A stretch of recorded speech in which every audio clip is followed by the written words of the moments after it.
When I first heard this year's theme, Born for the Future, it sounded big. I wondered, are we expected to be some sort of superheroes like Superman or Batman flying around saving the world? Superheroes are portrayed as invincible, that they can do anything, right? Well, I am here to convince you that you can too. You can achieve anything you want. You don't believe me yet? That's all right. After all, you may be wondering what advice a 7-year-old like me gave about life. But just because I haven't lived as long as you have, does not mean I haven't had meaningful experiences that taught me things. So today, I'll share with you what I've learned from 2 things that are close to my heart, swimming and science, because I believe these lessons can help you achieve anything you put your mind to. From my experiences, I've learned that success often comes down to 2 important lessons. The first is the power of taking the first step.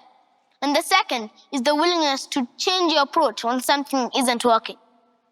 And one of the very first places I learned this lesson was not in a classroom. It was in a swimming pool. By the way, how many of you can swim?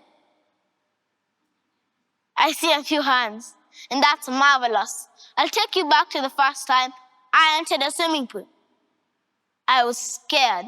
The water was freezing, and the pool looked like a giant, deep ocean.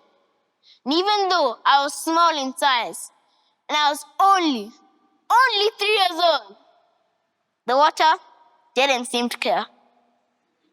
At first, I didn't swim. I splashed, I panicked, I swallowed water. A lot of water. At some point, I thought I swallowed the whole swimming pool.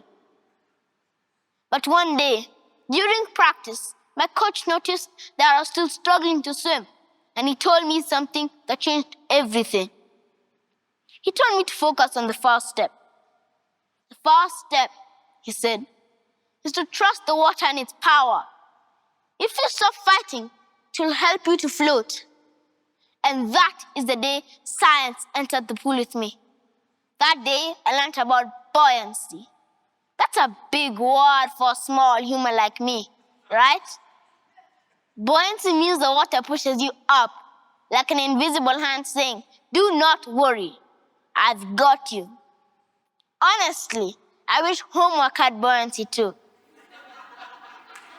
Okay, back to the pool. So I relaxed and trusted the water and its buoyancy. I stopped splashing, I stopped fighting, and I simply learned to float.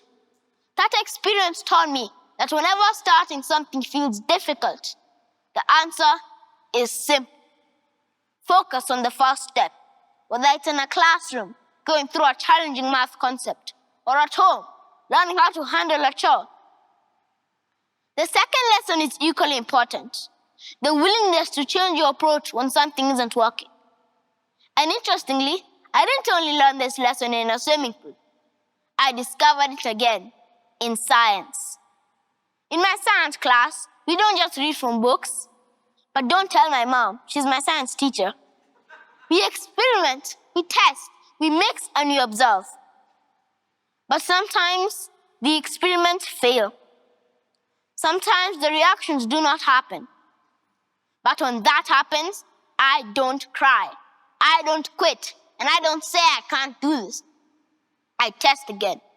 Because in science, we do not give up.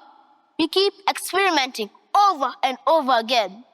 We adjust, we learn, and we try again. And that does not mean doing the same thing over and over again. It means pausing, reflecting on why the first approach didn't work, and changing your approach to achieve a different result. The famous quote attributed to Albert Einstein reminds us that insanity is doing the same thing over and over again and expecting a different result. So ladies and gentlemen, boys and girls, these lessons do not apply to swimming and science only. They apply to everything we try to learn. It could be math, dancing, or even speaking on a stage like this. Because the truth is, every great achievement in this world started in the same way, with someone brave enough to take the first step and wise enough to adjust their path along the way. Thank you.